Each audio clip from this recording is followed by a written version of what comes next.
Alright, welcome back to my channel. Today we're working on a 2011 Toyota Highlander. Has 156,000 miles. Today we're going to be changing the front axles. Enjoy. We're going to start with the passenger side because the passenger side's a bit more difficult. Wheel blocks in place. Both sides. Jacked up. Jack stand in place. Go ahead and remove the wheel. Alright, so I removed the jack. I still have my jack stand in place. Make sure the jack stand is under the frame of the vehicle. And as a secondary measure, I have the wheel with a couple 2x4s lined up with area where the jack normally goes. So let's take a peek inside here. You can see the front boot area is all dry around it. But if we look back here, you can see grease. And all up inside here, you can see grease. You can't see it very well. Just gonna have to trust me. This inside boot right here is what's leaking. Some penetrant lubricant or liquid wrench or freeze off. This is to loosen up seized components. I have some plastic shields that I need to remove. All right, so let's go ahead and remove these plastic shields. It will allow us to gain access up in here. All right, so right back here where the bearing rides, we're gonna spray this both front and back really well with penetrant lubricant.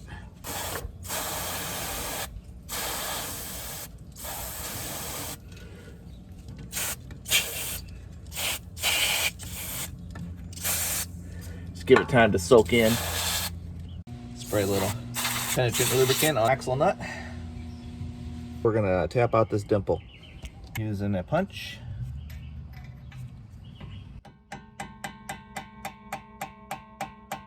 You can see I was using my punch to remove that dimple. All right, so using a socket, 30 millimeters. I don't have a 30 millimeter, but I have an 1 3/16, so I'm going to give this a shot. A little bit more penetrant lubricant.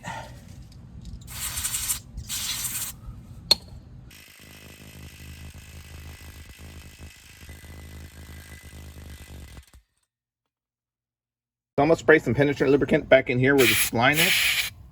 12 millimeter socket.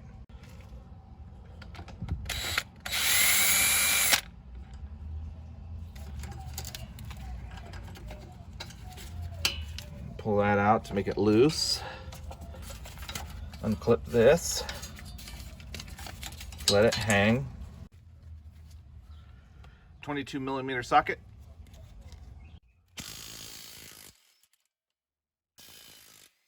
My jack positioned right underneath the ball joint. So this axle did not seize on me in the spline position. Finish dropping this down. That's why you have your jack here, so that this doesn't fall on you.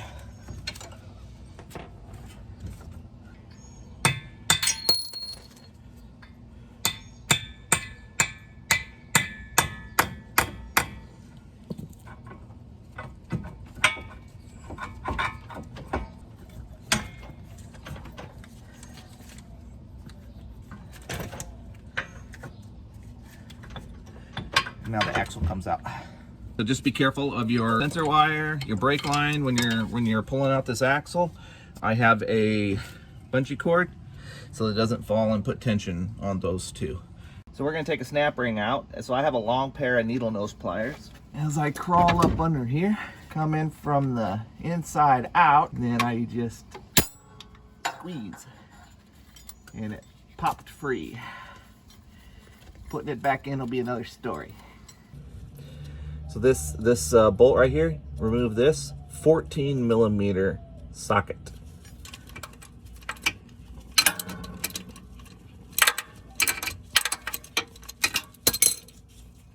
I had already loosened it up, if that's what you're wondering. All right, so now we're gonna pull this axle out of the transmission. Just a lip seal right here and a spline. But on this end right here, we remove the snap ring. And there's a bearing right here. We're going to tap on this hub right here, get a good angle on it, and hit this direction to pull it out.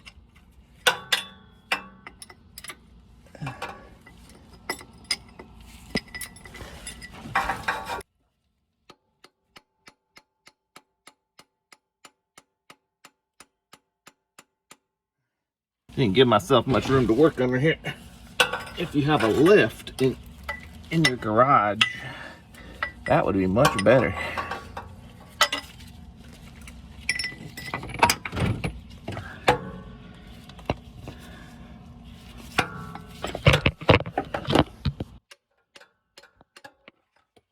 Okay, this camera's not doing me any justice.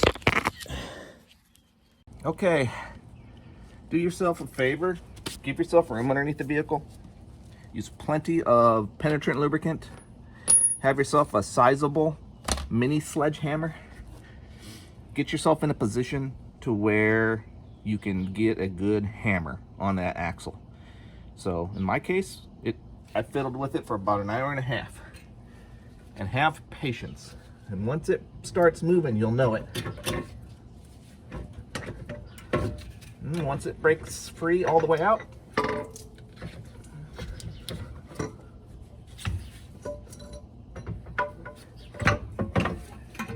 can pull out your axle.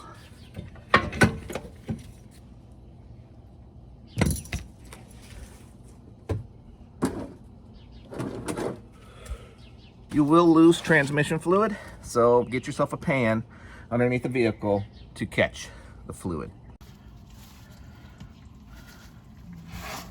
Wipe down the inner surface where the bearing was riding. Prepare the surface with anti-seize lubricant.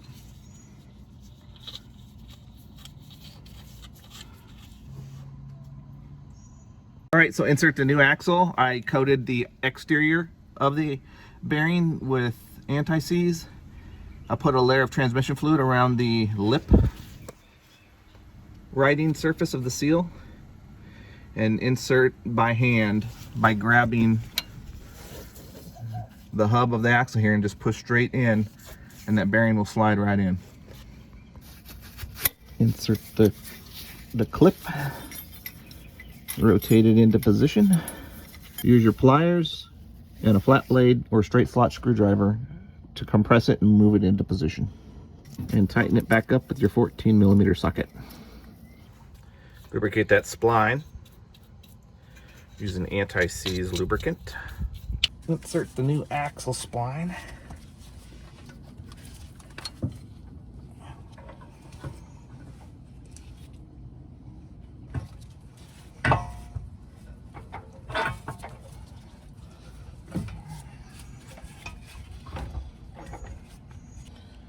Once we get it started, I'll just put the nut in here, just put it in place. Remove my bungee cord.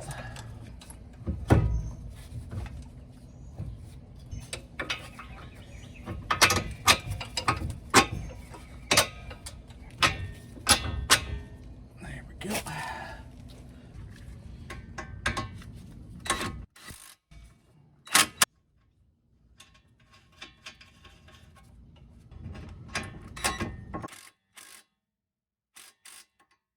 Brake line, bracket, reclip this.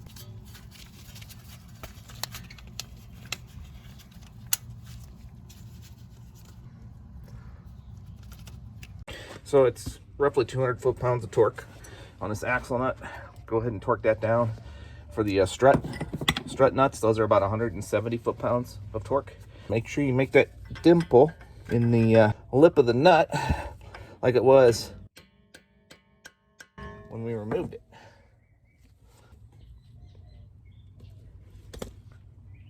For the lug nuts, they're 76 foot-pounds of torque. And I'm using an 80 foot-pound torque stick.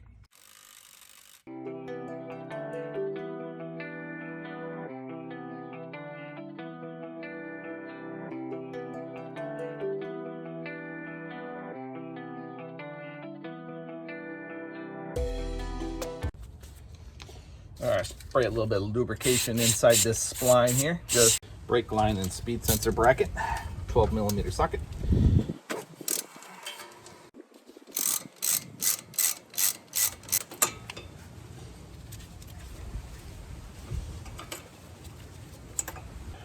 And clip the bracket.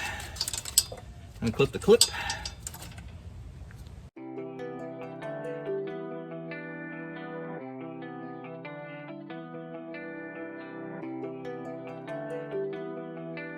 bit of breaker bar action involved on those.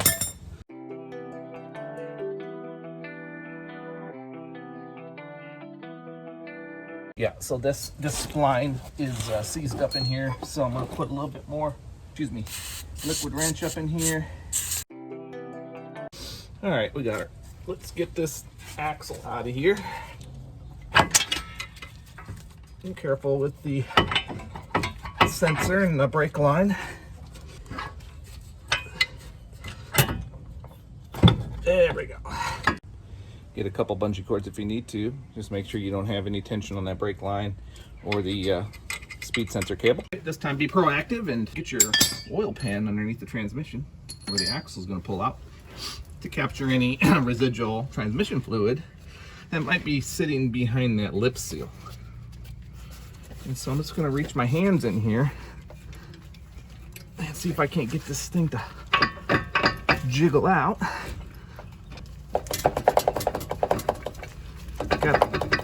It's got a C-clip in there. If it doesn't jiggle out by hand, you may have to get up underneath it, like I'm about ready to do here, and get a little pry bar underneath it to give it a little bit of nudge.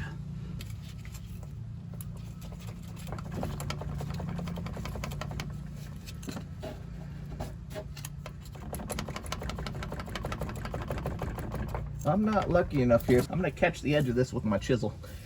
Give it a little bit of nudge with my chisel.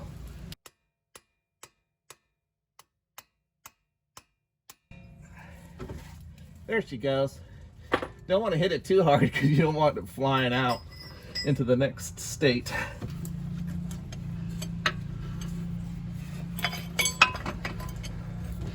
Get a pry bar up in here.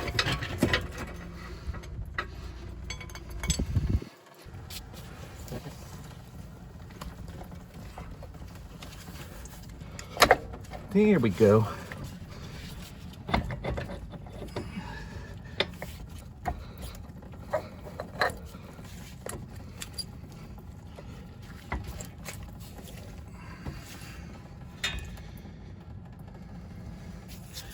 There's that little circlip I was telling you about. So I'm gonna feel this seal lip just to make sure it's in good shape. Yep. Feels good. I'm gonna get a little bit of this transmission fluid. I'm gonna put it on the seal riding surface of the new axle. The seal riding surface being right here. So I put a little bit of transmission fluid on there so that it was not dry.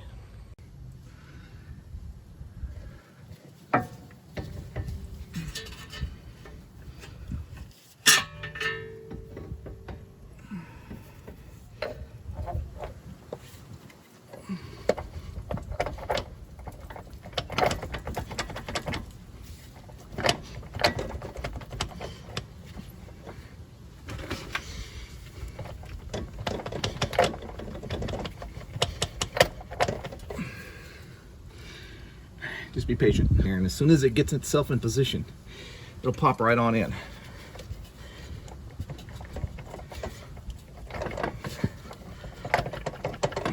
Okay, so we got it in. We got it in all the way. You can see the protection shield is against the transmission now. Let me show you how I did it. All right, so I went ahead and put the nut, excuse me, you can't see it very well. I put the nut on the end of the axle so it was flush. And then I held the axle straight, and then I gave it little taps with my mini sledge, just little taps. And I just sat there and tapped it, and it clunked right on in. I didn't capture it on video, but that's how I did it. I didn't hit it very hard, I just tapped it, and it basically simulated that movement that I was doing anyways, but it was much easier. All right, so I'm gonna go ahead and take that nut back off. I've already coated the spline with anti-seize compound, and I'm going to insert the axle into the wheel hub.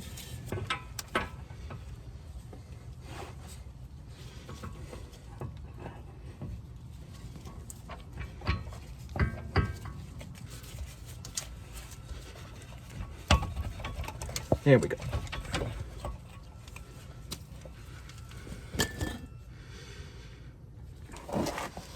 All right, so when you get it started, you'll know because you'll see the axle is pretty far out. And I'll go ahead and start my nut.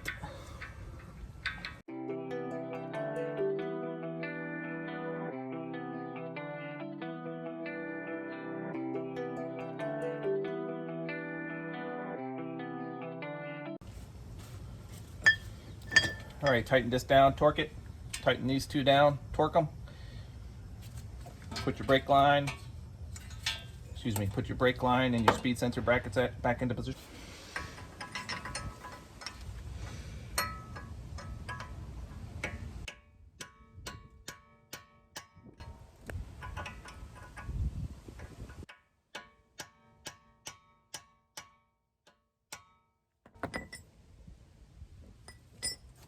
All right, I'm gonna get this tire back on, go get some transmission fluid. I figured we lost about half a quart. We'll drive a short ways down the road, get the transmission nice and warmed up. So when we add transmission fluid on a level surface, we will be able to fill it up to the proper level.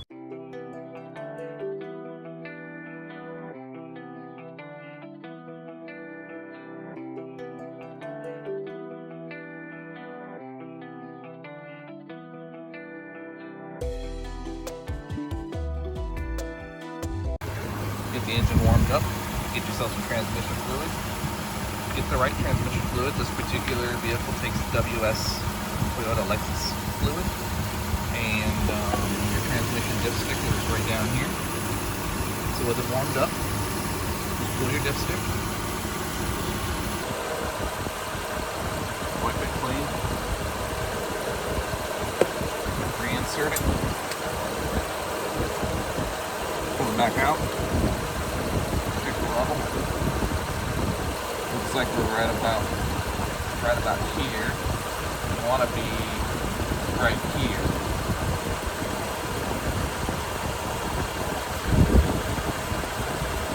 Yeah, so right at the bottom, right at the bottom part of the hot hash marks. So I'm going to add a little bit. Get yourself a transmission filler too, or funnel, whichever works for you.